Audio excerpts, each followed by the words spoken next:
Hello YouTube world. This is a little review that I did on this little Omni hybrid from American Tactical that I picked up.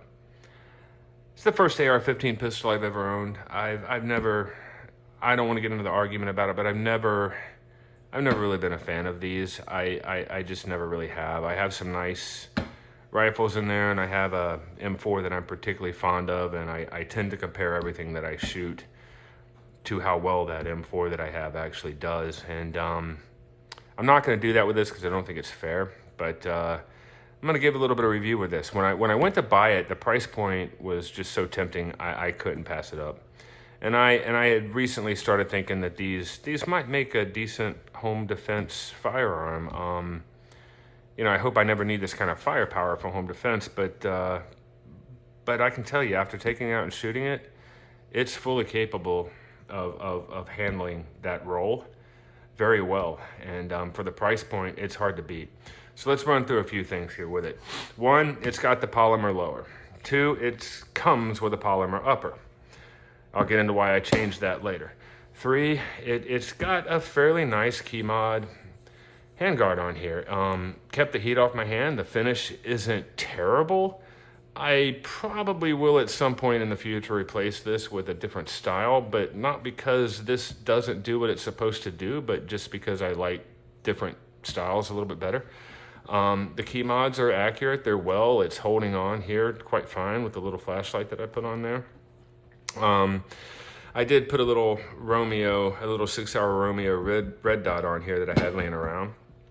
And so this review is going to be with this red dot, with the plastic upper, so completely stock. The ammo I used in it was Winchester 55 grain FMJs in 5.56, and altogether I shot about 300 rounds through it altogether when I took it out this first time. Now, I put it on a bench, sighted it in, and then I ran 3 mags through it. That was with the plastic upper.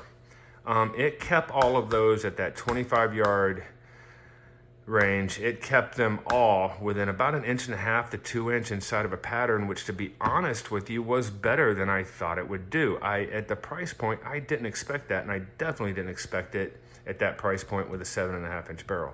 I believe it's a 1.7. Matter of fact, I'm almost positive it's a 1.7. I should have probably looked at that before I did, but that's easy to find out for you if you need to find out, but I'm almost positive it's a 1.7 twist. Okay, getting into this, why I replaced this plastic upper.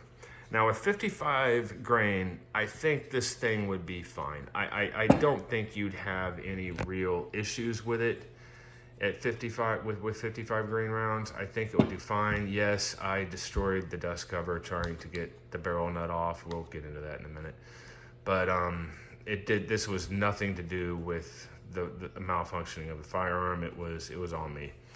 But anyhow, it did really well. And but as I got through those 300 rounds, I just felt like this was getting a little soft.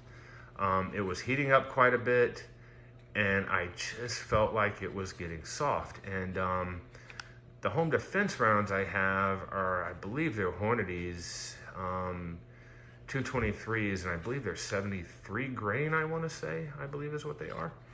And I'm going to tell you, with it getting soft after that many rounds, I'm not going to shoot 73 grain through a polymer upper. I'm just not ready to do that yet. Somebody out there might be able to tell me they've done it and it's fine, but I just didn't want to do it, so I replaced the upper.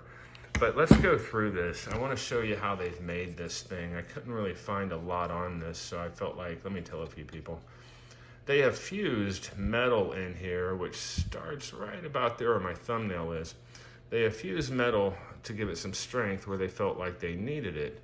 And but the metal is really soft, it seems, because you can see here where it has crushed the threading on it.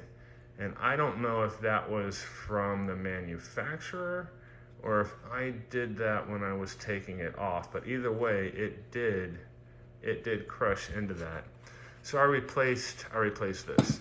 The charging handle itself was a little sticky, And like you would expect at this price point, it's a cheap charging handle, so it'd be fine just goofing off with. But you can see it's even a little sticky now, so I went ahead and replaced it.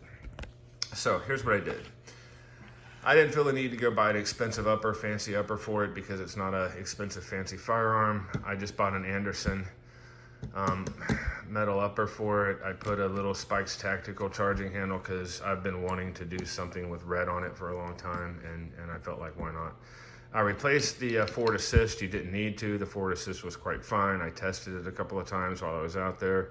It was quite fine, but since I'd started the red theme, I figured I'd continue on with it. Again, I replaced the dust cover, not because anything was wrong with the other one, but just because I bent it. Okay, now getting into some things that I did replace because I did not like.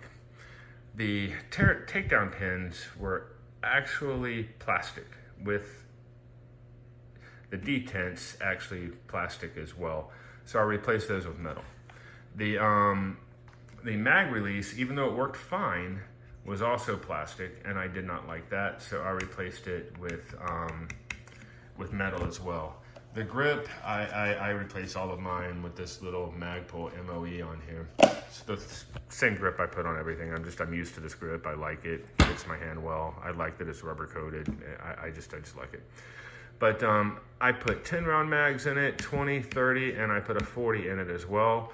It held all of them. It did not give me any issues. None of them fell out. None of them jammed. Nothing. The firearm performed exactly as you would want it to. And as you can tell, there's nothing in here. It's not even together. The trigger, it's what you're going to expect from this price point.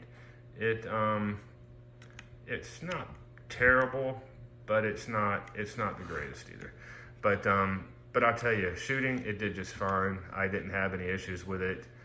I have a really nice one in two of the ones in there. I can tell the difference between them, of course, but I have no complaints with this. It did what it was supposed to do, and it did it every time the right way. Folks, I hope that helps a little bit with people that might be considering this firearm. It's not a bad budget firearm whatsoever, and I'll be honest, I like the AR-15 pistols. I enjoyed shooting this thing so much. I don't see this being the last one that I buy. There'll probably be a high-end one in there before too terribly much longer. But anyhow, this thing does fine. It's great. I had no complaints, and it did exactly what it was supposed to do, the same way it was supposed to do it, with a lot more accuracy than I would have ever guessed that it would have had. I hope that helps some of y'all. Be safe, and peace to everybody. Thanks.